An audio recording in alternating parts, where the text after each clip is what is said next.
আপনারা কি আমার কথা শুনতে পাচ্ছেন?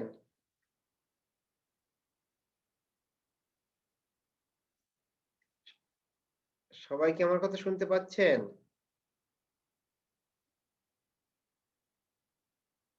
আপনারা কেউ একজন রেসপন্স করেন যে আমার কথা শুনতে পাচ্ছেন কিনা? আচ্ছা, শুনতে পাচ্ছেন। জি স্যার লিখছেন কেউ একজন। সবার তো আর নেটওয়ার্কের সমস্যা নাই। যাদের নেটওয়ার্ক ওকে আছে তারা কেউ একটু কথা বলেন। আশা করি সবাই আপনারা ভালো আছেন। জি স্যার। আচ্ছা, আজকে হয়তোবা বৃষ্টি হচ্ছে মাঝে, মাঝে এজন্য আপনাদের নেটওয়ার্কের সমস্যা থাকতে পারে। আচ্ছা, তো আপনাদের সিটিএল রেজাল্ট আমি দিয়েছিলাম ক্লাসরুমে। আপনারা নিশ্চয়ই নাম্বারগুলো দেখছেন। আচ্ছা, আপনাদের যদি কারো নাম্বার বিষয়ে কোনো সমস্যা থাকে বা যদি মনে হয় যে অ্যান্সার গুলো দেখার দরকার আছে তাহলে আমাকে জানান। আমি তাহলে আপনাদের অ্যান্সার গুলো দেখিয়ে দিব।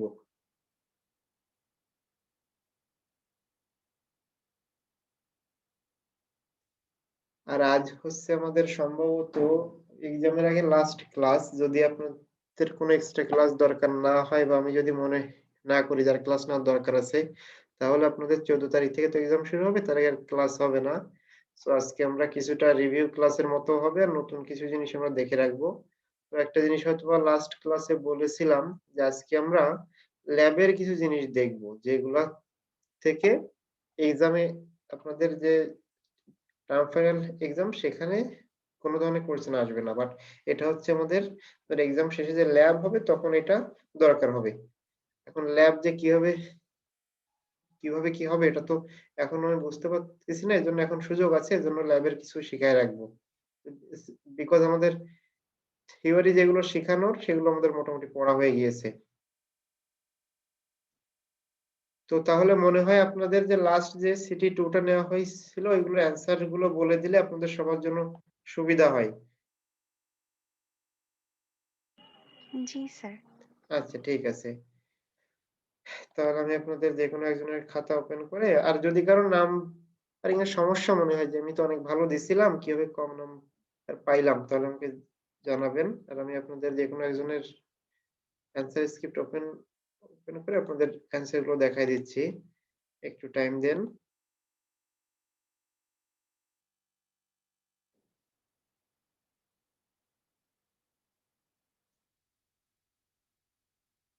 মিডের পর থেকে যে টপিকস গুলো পড়ানো হয়েছে ওইগুলোর উপরেই আপনাদের টার্ম ফাইনাল হবে। এটা নিয়ে আপনাদের দুশ্চিন্তা করার কোনো দরকার নেই। যা পড়ানো হয়েছে সেগুলো মোটামুটি পড়লে আপনারা ভালো নাম্বার পাবেন আশা করি। আচ্ছা, আরেকটা বিষয়, আপনাদের একটা অ্যাসাইনমেন্ট দেওয়া হয়েছে। অ্যাসাইনমেন্টের বিষয়ে আপনাদের বলছিলাম কি না, এটা কিন্তু ম্যান্ডাটরি না। মানে যদি আপনাদের সবারই বাধ্যতামূলক দেওয়া লাগবে এমন না। সাপোজ এখানে হচ্ছে 2 টা সিটি আর একটা অ্যাসাইনমেন্ট, এই ৩ টার ভিতর থেকে বেস্ট 2 কাউন্ট করা হবে।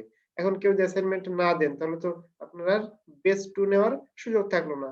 ফার্স্ট যে ২ টা সিটি এটা থেকেই আপনার নাম্বার কাউন্ট হবে।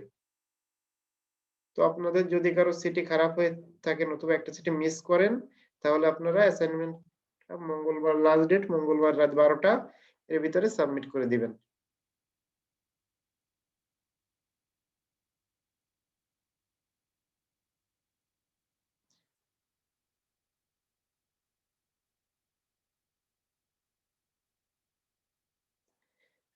আপনাদের কি অ্যাসাইনমেন্ট বুঝতে কারো সমস্যা আছে বা অ্যাসাইনমেন্ট সম্পর্কে কারো কোনো সেন্স থাকলে বলেন, আমি আপনাদের অ্যান্সার স্ক্রিপ্ট বের করতেছি।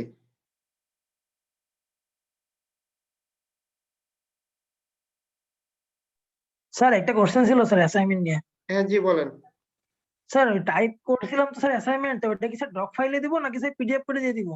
পিডিএফ ফাইল দিবেন, ইনস্ট্রাকশনে তো ভালোভাবে বলা আছে। আপনি জি স্যার। আচ্ছা, আপনি হয়তো হাতে লিখে ছবি তুলে পিডিএফ নতুবা টাইপ পিডিএফ।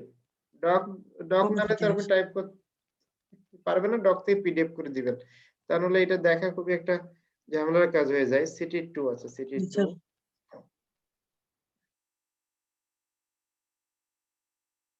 আচ্ছা, আমি যে কোনো একজনের খাতা ওপেন করে আপনাকে দেখিয়ে দিচ্ছি। আর 1 মিনিট লাগবে হয়তোবা। স্যার, জি বলেন। বলছিলাম এক্সাম কি অনলাইনে হবে স্যার? এক্সাম এখনো অনলাইনে হওয়ার ইনস্ট্রাকশনই দেওয়া আছে। আপনারা রুটিন পেয়েছেন? হ্যাঁ, এক্সামের রুটিন পাইছি স্যার। আমি তো ইভিনিং ব্যাচের। আচ্ছা আচ্ছা। তা আপনাদের ওখানে কোনো ইনস্ট্রাকশন দেওয়া নাই অফলাইন না অনলাইন এক্সাম? না স্যার। আচ্ছা, তাহলে ধরে রাখেন অনলাইনে হবে, বিকজ 14 তারিখ পর্যন্ত তো ছুটি আছে অলরেডি। আর যেটা মনে জি হচ্ছে স্যার। তাতে করে আপনার ঈদের পর ছাড়া শিক্ষা প্রতিষ্ঠান ওপেন হবে না। আচ্ছা ঠিক আছে, আমি তাহলে স্ক্রিনটা শেয়ার দিই, আপনারা বিষয়গুলো একটু দেখে নেন, তারপরে আমরা নতুন টপিকসে যাব বা অন্য কোনো চেঞ্জ থাকলে দেখা যাবে।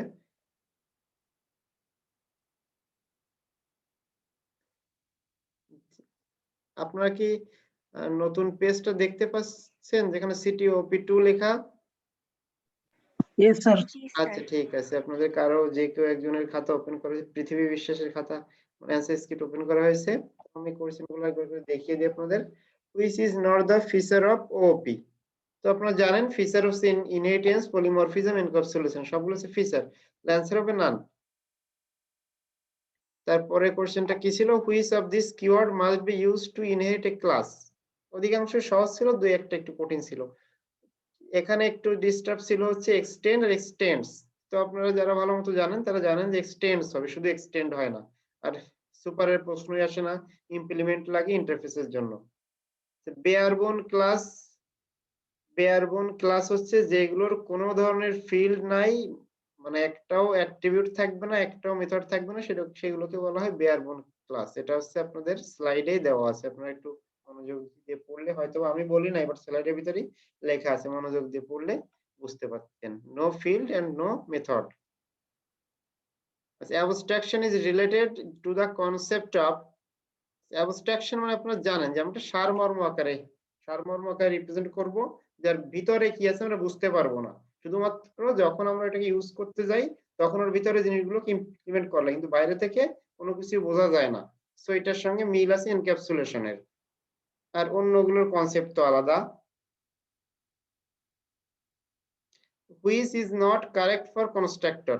কনস্ট্রাক্টরের জন্য কোনটি সঠিক নয়? এটা আপনারা জানেন যে কনস্ট্রাক্টরের কোনো ধরনের রিটার্ন টাইপ দেওয়া থাকে না। এটা পাবলিক হয় বা প্রাইভেট হয়, শুধুমাত্র ক্লাসের যে নামটা, আমাদের এই কনস্ট্রাক্টর নামটা সেম হয়, কোনো রিটার্ন টাইপ থাকে না। So which inheritance in Java programming is not supported? তো আমি এটা আপনাদের মনে হয় প্রথম দিকেই দেখিয়েছিলাম যে বিভিন্ন টাইপের ইনহেরিটেন্স আছে, আমি মনে হয় 5 রকম বা 6 রকম ইনহেরিটেন্স দেখিয়েছিলাম। তার এটা তো আপনাদের অনেকবারই বলা হয়েছে যে জাভা প্রোগ্রামিং এ মাল্টিপল ইনহেরিটেন্স সাপোর্ট করে না, ডিরেক্টলি মাল্টিপল ইনহেরিটেন্স সাপোর্ট করে না, কিন্তু মাল্টি লেভেল, সিঙ্গেল বা মাল্টিপল ইনহেরিটেন্স ইন্টারফেসের সাহায্যে যেটা করা যায়, কিন্তু সরাসরি মাল্টিপল ইনহেরিটেন্স সাপোর্ট করে না। তারপরে যেটা আছে, which of this is correct way of inheriting class A by class B? যে কেউ ক্লাস করলে ইনহেরিটেন্সটা বুঝলে এগুলোর অ্যান্সার দিতে কোনো ধরনের অসুবিধা হবে না। এটা আমরা জানি এক্সটেন্স লিখতে হয়। আচ্ছা, আর এখানে একটু ক্রিটিক্যাল আছে, class A by class B, তার মানে এ ক্লাসটাকে ইনহেরিট করা হয় বি ক্লাস দিয়ে, মানে মূল ক্লাস হচ্ছে ক্লাস বি, এজন্য ক্লাস বি এক্সটেন্ডস এ। তারপরটা হচ্ছে inheritance relationship in Java languages. এইটা আপনার হচ্ছে পড়ানো হয় নাই, এটা একটু ডিফিকাল্ট দেওয়া হয়েছিল, যারা ফার্দার স্টাডি করছেন বা একটু আমার পড়ানো ছাড়াও এদিক সেদিক সার্চ করছেন তারা জানেন এটা হচ্ছে হ্যাজ এ রিলেশনশিপ হবে। Which class can not be subclass? এটা তো আপনারা জানেন যে আমরা যদি ইনহেরিটেন্স রেস্ট্রিক্টেড করতে চাই তাহলে ফাইনাল লিখে দিলে সেটাকে আর ইনহেরিট করা যায় না, মানে তারা সাব ক্লাস বানানো যায় না। What concept come under polymorphism in Java? তো এটা বলা হয়েছিল আপনাদের যে পলিমরফিজম মানে একই জিনিসের অনেক রূপ। সো দেখেন মেথড ওভারলোডিং, এটা হচ্ছে একই মেথড বিভিন্ন রূপে, কনস্ট্রাক্টর ওভারলোডিং, মেথড ওভাররাইডিং, সবগুলো হচ্ছে একই জিনিস বিভিন্ন রূপে দেখতে পাচ্ছি আমরা, দ্যাট মিন্স সবগুলো হচ্ছে ঠিক। Which feature comes under compile time polymorphism? আচ্ছা, এটা আপনারা একটু বোঝেন। একটা হচ্ছে রান টাইম পলিমরফিজম, আর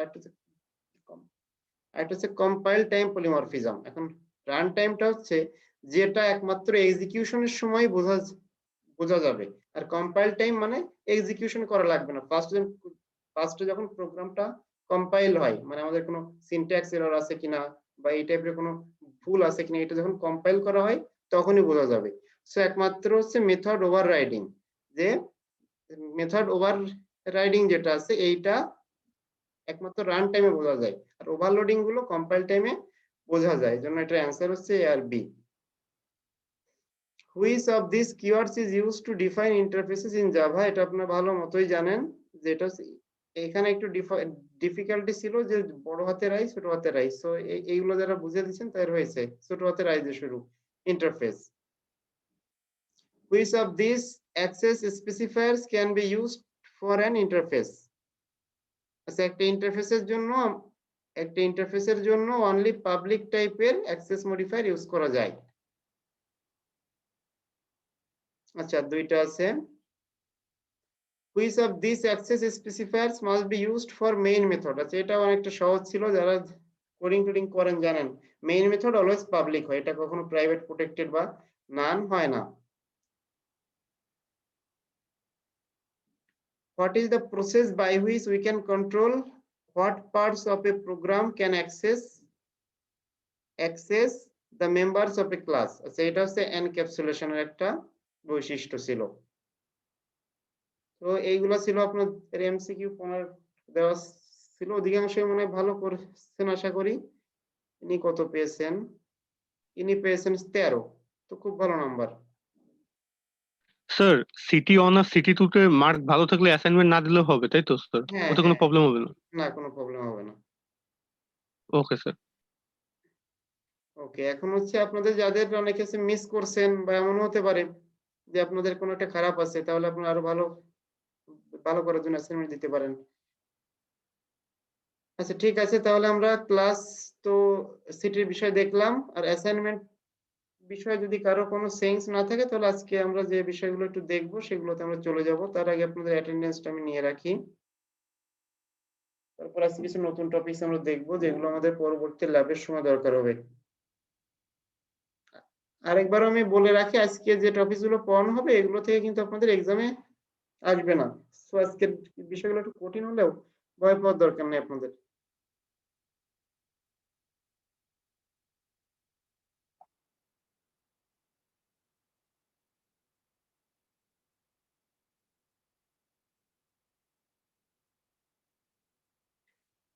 তাহলে আমি স্ক্রিন শেয়ার দিয়ে স্লাইডে চলে যাই।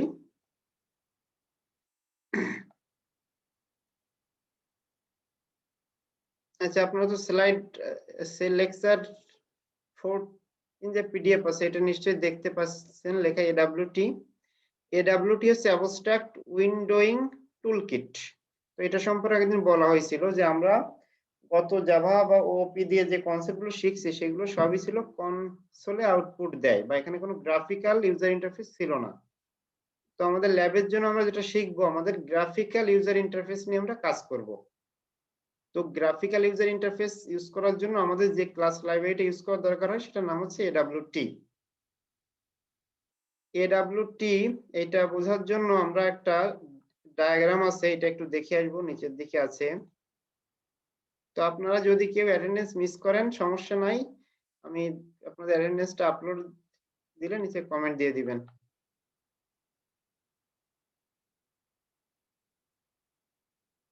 হ্যাঁ, অনেকে একটু লেট করে জয়েন করছেন, অ্যাটেন্ডেন্স নিয়ে ফেলছি, এটা দেখে সমস্যা নাই এটাতে কোনো। আচ্ছা, আপনারা এখানে একটা পিকচার আছে, পিকচারটা একটু খেয়াল করলে বুঝবেন। মূলত এডব্লিউটি যে ক্লাস লাইব্রেরি আছে, বা আমরা যে গ্রাফিক্যাল ইউজার ইন্টারফেস নিয়ে আলোচনা করব, তার ভিতরে এই তিনটা টাইপের কম্পোনেন্ট মূলত আছে।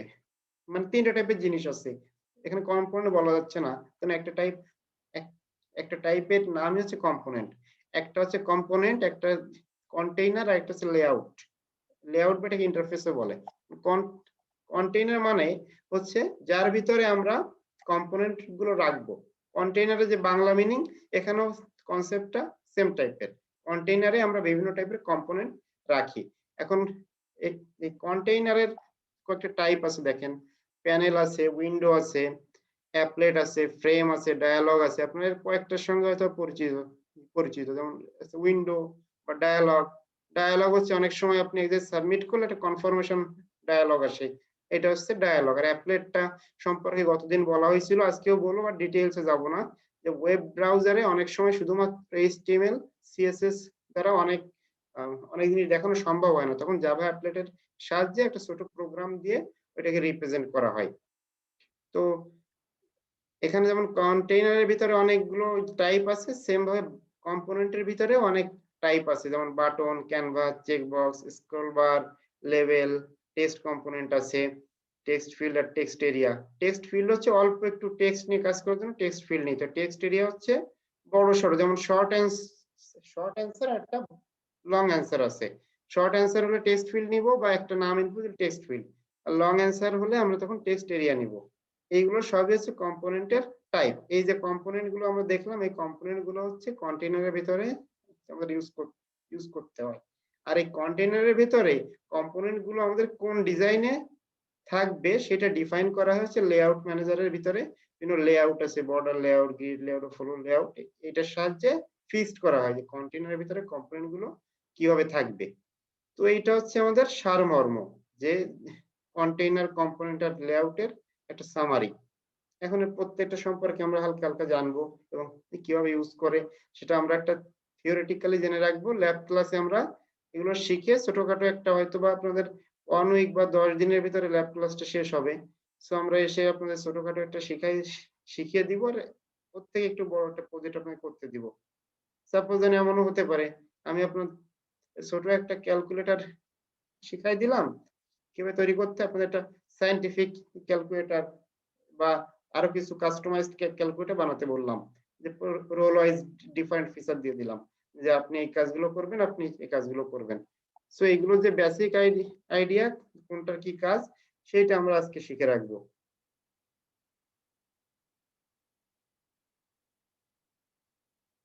আচ্ছা, আপনাদের ভিতরে কয়েকজন বলছিলেন যে আপনাদের ল্যাব নাই, শুধুমাত্র থিওরি আছে। আপনাদের যাদের ল্যাব নাই তারা যদি আজকে ক্লাসটা নাও করেন তাতে প্রবলেম নাই। যেরকম কেউ থাকলে ইচ্ছা হলে আপনারা ক্লাসে থাকেন, বা ইচ্ছা না হলেও ব্যস্ত থাকলে লিভ নিতে পারেন, সমস্যা নাই।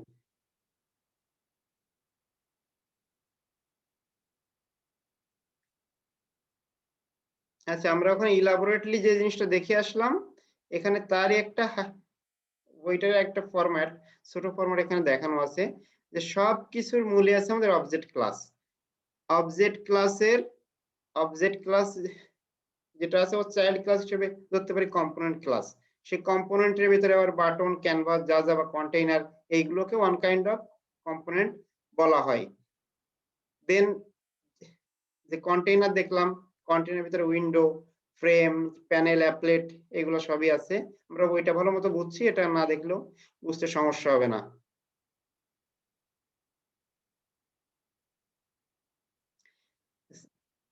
Graphical user interface is built of graphical elements called components. একটা গ্রাফিক্যাল ইন্টারফেসের ভিতরে যে এলিমেন্ট গুলো থাকে তাকে বলে কম্পোনেন্ট। যেমন দেখেন আমাদের এখানে একটা গ্রাফিক্যাল ইউজার ইন্টারফেস আছে। সো এটা যদি আমরা দেখি, এখানে যে হোম এর এখানে কিন্তু একটা, এটাকে বলে একটা বাটন, এখানে একটা টেক্সট ফিল্ড আছে সার্চ দেওয়ার জন্য, আবার এখানে একটা বাটন আছে। এরকম যেরকম যে গ্রাফিক্যাল এলিমেন্ট গুলো আছে এটাকেই বলা হচ্ছে কম্পোনেন্ট। যেমন উদাহরণ হিসেবে আমরা দেখছি button, scroll bar, text field.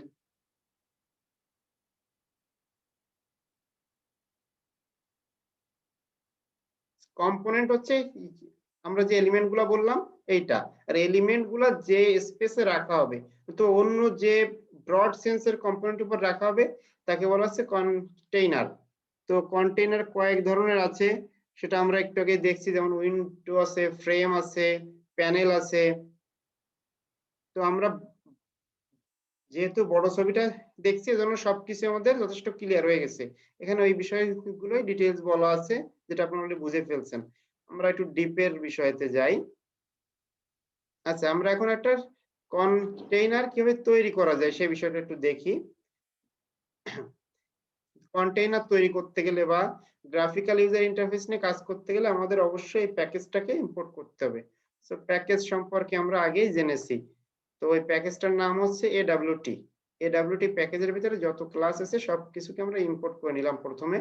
তারপরে আমাদের নরমালি যে ক্লাস বানানো ছিল, ক্লাস বানানো হলো, তার ভিতরে এসে আমরা ফ্রেম টাইপের অবজেক্ট বানালাম। যে frame f equal to new frame, ফ্রেমের নাম দিয়ে দিলাম এক্সাম্পল 1, তারপরে f.show দিলে একটা ফ্রেম আমাদের স্ক্রিনের উপরে শো করবে। আগে যেমন আমরা কোন একটা প্রোগ্রাম করে রান করলে শুধু কনসোল আউটপুট দেখতাম, এখন কিন্তু কনসোলে দেখা যাবে না, আলাদা একটা ফ্রেম আমাদের সামনে চলে আসবে। এইভাবে আমরা নিউ অপারেটরের মাধ্যমে যে কোনো টাইপেরই কন্টেইনার তৈরি করতে পারবো, সেটা উইন্ডো হোক, ফ্রেম হোক, প্যানেল হোক, ক্যানভাস হোক, সবকিছুই তৈরি করা যাবে। এখন আমরা দেখব যে কিভাবে এই কন্টেইনারের ভিতরে কম্পোনেন্ট অ্যাড করার কি সিস্টেম আছে সেটা একটু আমরা দেখি। দেখেন এখানে একটা উদাহরণ দেওয়া আছে।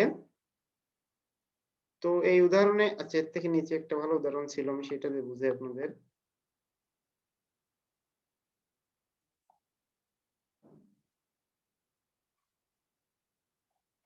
এখানে যে উদাহরণটা আছে এটা আমরা দেখি, তাহলে বুঝতে সুবিধা হবে। সাপোজ আমরা একটা প্যানেল তৈরি করলাম, প্যানেলের নাম দিলাম P1, নিউ প্যানেল। তো এই লাইনটা আপাতত দেখার দরকার নেই, আমরা পরের লাইন দুটো দেখি। এখন আমরা যদি কোনো কম্পোনেন্ট এখানে অ্যাড করতে চাই তাহলে আমাদের এইভাবে p1.add, এরপর আমরা যে কম্পোনেন্টটা তৈরি অ্যাড করতে চাচ্ছি সেই কম্পোনেন্টটা আমরা এখানে অ্যাড করব। সেম ভাবে আমরা যদি একাধিক কম্পোনেন্ট এখানে অ্যাড করতে যদি চাই তাহলে আমাদের অ্যাড লিখে লিখে কম্পোনেন্ট অ্যাড হবে। আর এই যে কম্পোনেন্ট গুলো আমরা কন্টেইনারে যোগ করি, এর জন্য একটা কোনোটা লেআউট ফলো করার দরকার হয়। সেই যে লেআউট আমরা ফলো করব সেটা আগেই আমাদের ডিফাইন করে দিতে হয়। যেমন এখানে দেখেন দেওয়া আছে p1.set layout new grid layout 2 1, মানে দুইটা রো একটা কলাম। আমাদের এখানে দুইটা রো আর একটা কলামের একটা লেআউট সেট হলো, তারপর এই দুটো কম্পোনেন্ট সেখানে অ্যাড হবে। তো এইভাবে অ্যাড মেথডের মাধ্যমে যে কোনো কন্টেইনারে আমরা কম্পোনেন্ট অ্যাড করতে পারি। তো আমরা আবার উপর থেকে দেখে আসি একটু।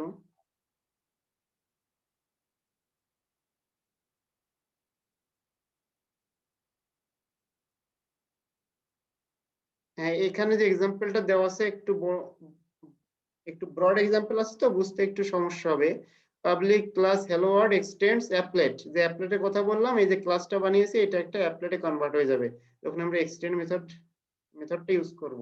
তো অ্যাপলেট যখনই অ্যাপলেটে কনভার্ট হয় তখন আমাদের এই মেথডটাকে অবশ্যই ওভাররাইড করা লাগে, ইনিট মেথড। সো ইনিট মেথডে এসে আমরা কিছু মেথড, যে ইনিট মেথডটা এখানে কিছু কাজ করছে এটা আমাদের দেখার দরকার নেই, আমরা চলে যাই ফ্রেমের। এখানে ফ্রেমটা তৈরি হলো, ফ্রেমের পরে আমাদের এই ক্লাসের একটা অবজেক্ট তৈরি হলো, এই ক্লাসের যে অবজেক্ট আছে সেইটাকে আমরা ফ্রেমে যোগ দিয়েছি।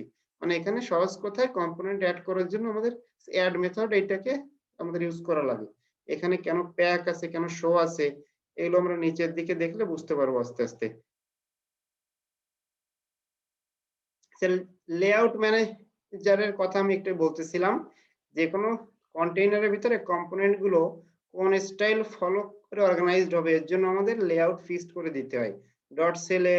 ডট সেট লেআউট মেথডের মাধ্যমে কোন লেআউট ফলো করবে এটা আমাদের ফিক্সড করে দিতে হয়। এবং এট লাস্ট এসে আমাদের ডট প্যাক নামে একটা মেথড আছে, এই মেথডটাকে কল দেওয়ার দরকার হয়। কি কাজে? To set size to accommodate preferred size of components. অনেক সময় দেখা যায় আমরা যে সাইজ গুলো দিয়ে দিলাম বাই ডিফল্ট ভাবে তারা অনেক বড় হয়ে যায়, আমাদের কম্পোনেন্ট গুলো কন্টেইনারের ভিতরে স্বাভাবিকভাবে নাও ধরতে পারে, বিকজ আমরা তো না দেখে অ্যাড করতেছি। সো এই জন্য যখনই প্যাক দিব তখন রিসাইজ হয়ে আমাদের কন্টেইনারের ভিতরে ঠিক মতো অর্গানাইজড হয়, যাতে করে স্পেসে কোনো সমস্যা না হয়। এখন এই যে লেআউট, কয়েকটা টাইপের লেআউট আমরা দেখছিলাম, এখানে একটু এক্সাম্পল গুলো দেখি। বর্ডার লেআউট আছে, আপনারা যারা HTML বা CSS বুটস্ট্র্যাপ নিয়ে কাজ করেন তাদের এই বিষয়ে খুব ভালো আইডিয়া থাকার কথা আছে। বর্ডার লেআউট আছে, গ্রিড লেআউট আছে, বক্স লেআউট আছে, তারপর কার্ড লেআউট আছে, এর যে কোনো একটা লেআউট আমাদের ফিক্সড করে দিতে হবে যে এই কন্টেইনারে অবজেক্ট গুলো এই লেআউট ফলো করবে।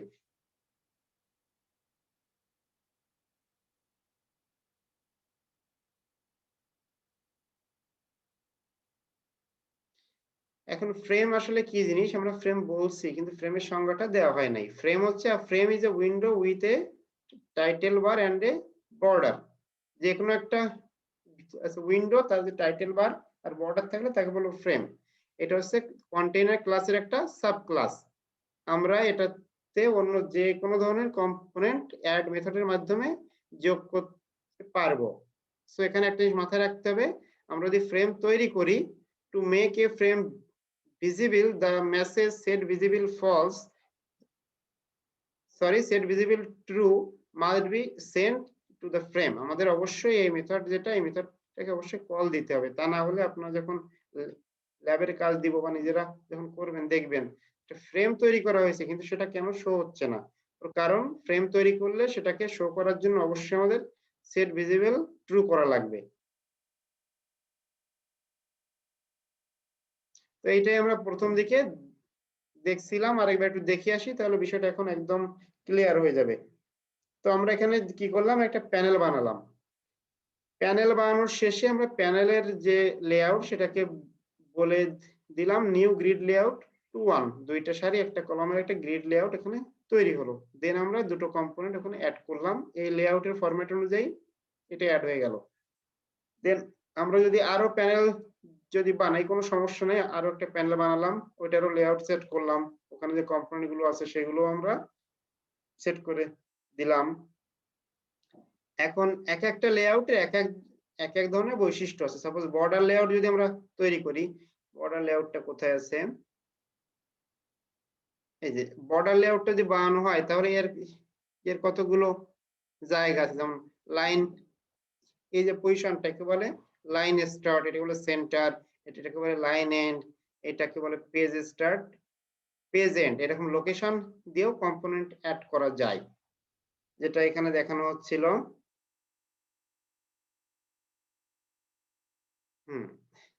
এই দেখেন এখানে অ্যাড করার সময় বলেছে নর্থ, যেহেতু এখানে আমরা বর্ডার লেআউট ইউজ করছি, সো বর্ডার লেআউটে যে প্রপার্টিজ আছে সেগুলো আমরা এখানে ইউজ করতে পারবো।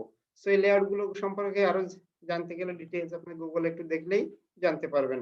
আমি মোটামুটি একটা ওভারভিউ আপনাদের দিয়ে যাচ্ছি যাতে আপনারা বুঝতে পারেন যে একটা গ্রাফিক্যাল ইউজার ইন্টারফেস বানানোর জন্য একটা কন্টেইনার ফার্স্টে দরকার, দেন সেই কন্টেইনারের লেআউটটা ফিক্সড করে দিতে হয়। লেআউটটা ফিক্সড করার পরে যে কম্পোনেন্ট আছে সেগুলোকে অ্যাড করা লাগে। এখানে সুন্দর একটা ফুল একটা এক্সাম্পল দেওয়া আছে, এটা দেখলে আমাদের কনসেপ্ট গুলো একদম ক্লিয়ার হয়ে যাবে। এখানে যে ক্লাসটা আছে এর ভিতরে দুই টাইপের অ্যাট্রিবিউট নেওয়া আছে, একটা ফ্রেম আর একটা হচ্ছে বাটন টাইপের। বাটন আছে দুইটা আর একটা ফ্রেম আছে। এখানে আমাদের যে মেথড আছে টু বাটনস, এর ভিতরে আমি একটা নিউ ফ্রেম তৈরি করলাম। তারপরে যেহেতু বাটন দুটোকে ইউজ করার দরকার হবে এজন্য আমরা দুইটা বাটনও ইনিশিয়েট করলাম। ওর পর আমরা যে ফ্রেম তৈরি করা হয়েছিল সেটা লেআউট সেট করলাম, ফ্লো লেআউট। দেন আমরা ওই দুটো বাটন ফ্রেমে অ্যাড করলাম। অ্যাড করার শেষে অবশ্যই যদি প্যাক না করা হয় তাহলে রিসাইজড অবস্থায় দেখা যাবে না। সাপোজ এমন হতে পারে এর বাটন একটা স্ক্রিনে বাইরে চলে গেছে আর একটা স্ক্রিনের ভিতরে আছে। তো এই সমস্যাগুলো দূর করার জন্য আমাদের ডট প্যাক, যাতে করে তারা জায়গার ভিতরে অ্যালোকেট হয় বা রিঅ্যারেঞ্জ হয়ে থাকে, এজন্য ডট প্যাক মেথডটা ইউজ করতে হয়। তারপর আমাদের সেট ভিজিবল যখনই আমরা ট্রু করে দিব তখনই ফ্রেম যেটা এটাকে দেখা যাবে। আচ্ছা, এখন এখানে আরেকটা মেথড আছে, আপনাদের নরমাল কাজ করতে গেলে এটা লাগবে না। আপনারা যদি কোনো শেপ টেপ আঁকাতে যদি চান তাহলে এই ফ্রেমের ভিতরে আপনার ড্র করার দরকার হবে। ড্র করার জন্য ফ্রেমের আমাদের অবশ্যই পাবলিক ভয়েড পেইন্ট এই মেথড যেটা আছে এটাকে ওভাররাইড করার দরকার হয়। এর বেশি আমরা আপাতত আজকে আর জানবো না। যে ফ্রেমে ড্র করতে গেলে পেইন্ট মেথড এইটাকে ওভাররাইড করতে হয়। তো যদি আপনাদের কোনো প্রজেক্ট বা কখনো দরকার হয় যে ফ্রেমে আপনার নিজের ইচ্ছা মতো একটা কাস্টমাইজড ড্র করা লাগবে, তখন এই মেথড সম্পর্কে দেখবেন।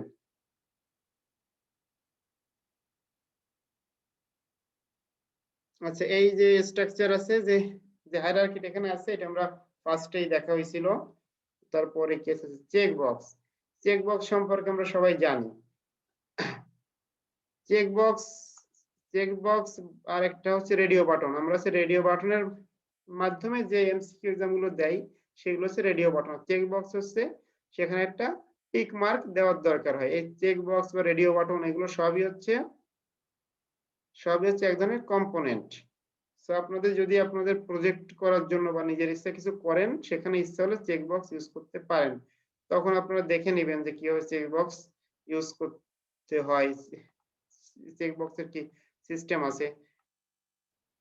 আচ্ছা, প্যানেল আর আরেকটা হচ্ছে ক্যানভাস, এই দুটোর পার্থক্যটা একটু বোঝা দরকার আমাদের।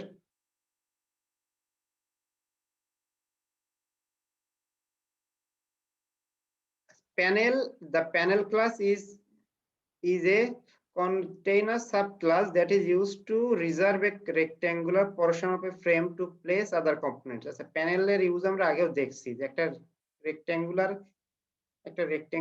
জায়গা শেপ যেটা আমাদের অন্য কম্পোনেন্ট রাখার জন্য রিজার্ভ করে রাখা হয়, এটা হচ্ছে প্যানেল। আর যেটা ক্যানভাস এটা হচ্ছে কন্টেইনার ক্লাসের সাব ক্লাস না, এইটাও একটা রেক্ট্যাঙ্গুলার জায়গা রিজার্ভ করে রাখা হয়, বাট এইটাতে কোনো ধরনের কম্পোনেন্ট রাখা হয় না, বরং এটাতে যদি কোনো কিছু ড্র করার দরকার হয় তখন আমরা ইউজ করি প্যানেল। আর যখন ড্রয়িং ছাড়া শুধু কম্পোনেন্ট রাখার দরকার হয় তখন ইউজ করি আমরা প্যানেল। আর যখন ড্রয়িং করার দরকার হয় তখন ইউজ করবো হচ্ছে ক্যানভাস। এটা হচ্ছে মেইন ডিফারেন্স প্যানেল আর ক্যানভাসের ভিতরে। দুটাকে দেখতে একই রকম, একটা রেক্টেঙ্গুলার শেপ, একটা ভিতরে আমরা কম্পোনেন্ট রাখি আর একটা ভিতরে আমরা ড্র করি। তো এটা হচ্ছে বেসিক ডিফারেন্স। আচ্ছা, আর স্ক্রল বারও আমাদের একটা কম্পোনেন্টের ভিতরে আসে।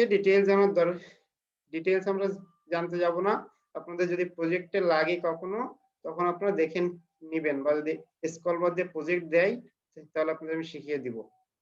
তো এইটা ছিল আমাদের ল্যাব ক্লাসের একটা বেসিক সূচনা। তো এরপরে আমাদের যখন ল্যাব ক্লাস হবে তখন আমরা যে কোনো একটা জিনিস শিখে ওরই একটা মডিফাইড ভার্সন আপনাদের করতে দিব। তো এখন আপনাদের প্রিভিয়াস কোনো ক্লাস সম্পর্কে যদি কোনো সমস্যা যদি থাকে তাহলে সেটা বলবেন।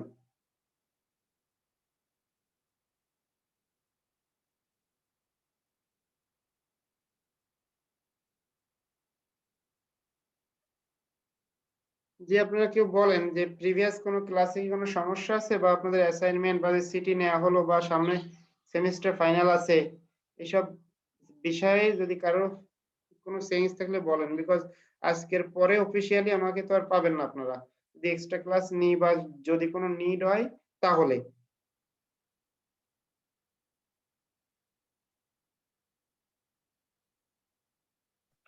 স্যার আমাদের কোয়েশ্চেন প্যাটার্নটা কেমন হবে?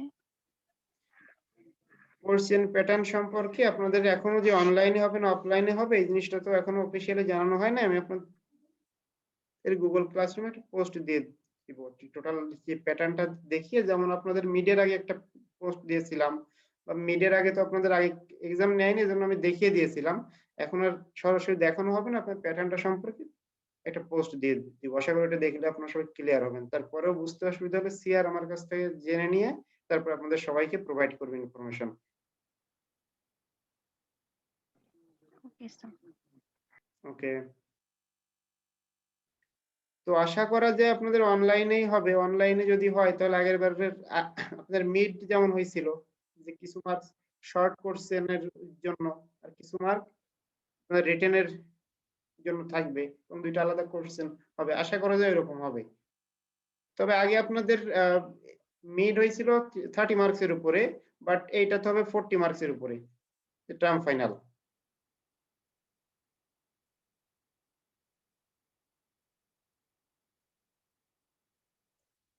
আচ্ছা, তাহলে আশা করা যায় যে আপনাদের যে টপিক গুলো পড়ানো হয়েছে কারোই বুঝতে কোনো সমস্যা নাই। আর আপনাদের ক্লাসরুমে ম্যাটেরিয়াল একটা আছে টার্ম ফাইনাল ম্যাটেরিয়াল, ওখানে যে ডকুমেন্ট গুলো আছে শুধুমাত্র ওইগুলো আপনাদের পড়লে হবে, ওখান থেকেই টার্ম ফাইনালের সবকিছু আসবে। তারপরেও যদি কোনো জায়গায় বুঝতে সমস্যা হয় সিআর এর মাধ্যমে আমার সাথে যোগাযোগ করবেন।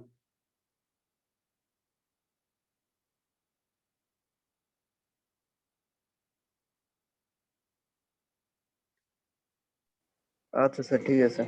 ঠিক আছে, তাহলে আপনার যদি আর কারো কোনো বিষয়ে যদি সমস্যা না থাকে তাহলে ক্লাস কিন্তু এখানে শেষ করব। আর আমি তো ভাবছিলাম আপনাদের মনে হয় কোনো সমস্যা থাকলে সেগুলো দেখবো।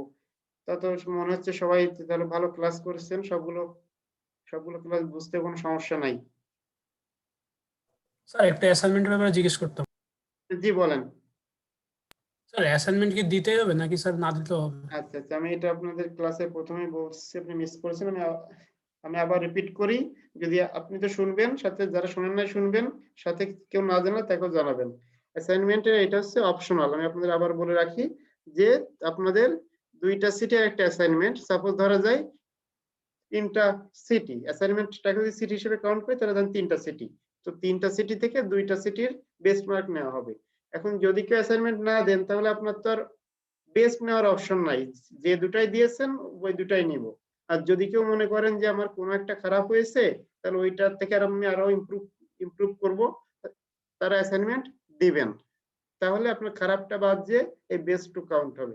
আর যদি কেউ ভাবেন যে না দরকার নেই, আমার আগের দুটোই ভালো আছে, তাহলে তাদের দেওয়ার দরকার নাই, না দিলে সমস্যা হবে না। আশা করি অ্যাসাইনমেন্টের বিষয়টা সবার কাছে ক্লিয়ার হয়েছে। জি স্যার। আচ্ছা ঠিক আছে, তাহলে সবাই ভালো থাকবেন। আর যদি কোনো সমস্যা হয় কাইন্ডলি আমাকে জানাবেন। আপনাদের রুটিন যেহেতু দেয় নাই, আমিও রুটিন পাই নাই, জন্য কবে আপনাদের এক্সামটা পড়ছে তা তো জানি না। স্যার রুটিন দিছে স্যার। স্যার রুটিন দিয়েছে স্যার। আচ্ছা আচ্ছা, রুটিন কি তাহলে আমাকে হয়তো মেইল করছে, আমি খেয়াল করি নাই। ওকে, আপনাদের এই আচ্ছা OP2 এক্সামটা কয় তারিখে পড়ছে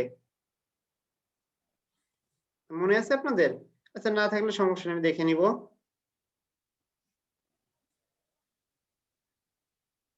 তাহলে আপনার যদি আর কারো কোনো সমস্যা যদি কিছু হয়, সাপোজ এখন কোনো সমস্যা নাই, হঠাৎ নতুন একটা সমস্যা অ্যারাইজ হলো, মাথার ভিতরে নতুন কোশ্চেন আসলো, তাহলে সরাসরি আমার সাথে যোগাযোগ করতে পারেন, বা লাগলে শেয়ার এর মাধ্যমে আমার সঙ্গে বিষয়টা সলভ করে নেবেন আমার কাছ থেকে। ঠিক আছে, তাহলে সবাই ভালো থাকবেন, আশা করি সবাই ভালো নাম্বার পাবেন। আচ্ছা OP2 এক্সাম হচ্ছে 22 তারিখ। আচ্ছা ঠিক আছে, আপনাকে ধন্যবাদ জানানোর জন্য। 22 তারিখ আজকে হচ্ছে অনেক দিন পরে, আপনাদের অত্যধিক বার্ডেন কোনো কিছু পড়ানো হয় নাই, সবই শেখানো হয়েছে এবং কোশ্চেনও মোটামুটি সহজই হয়, আপনারা তো মিট দিয়েছেন সবাই জানেন। সবাই ভালো করে এক্সাম দিবেন, আশা করি সবাই ভালো গ্রেড পাবেন। ঠিক আছে, তাহলে সবাই ভালো থাকবেন।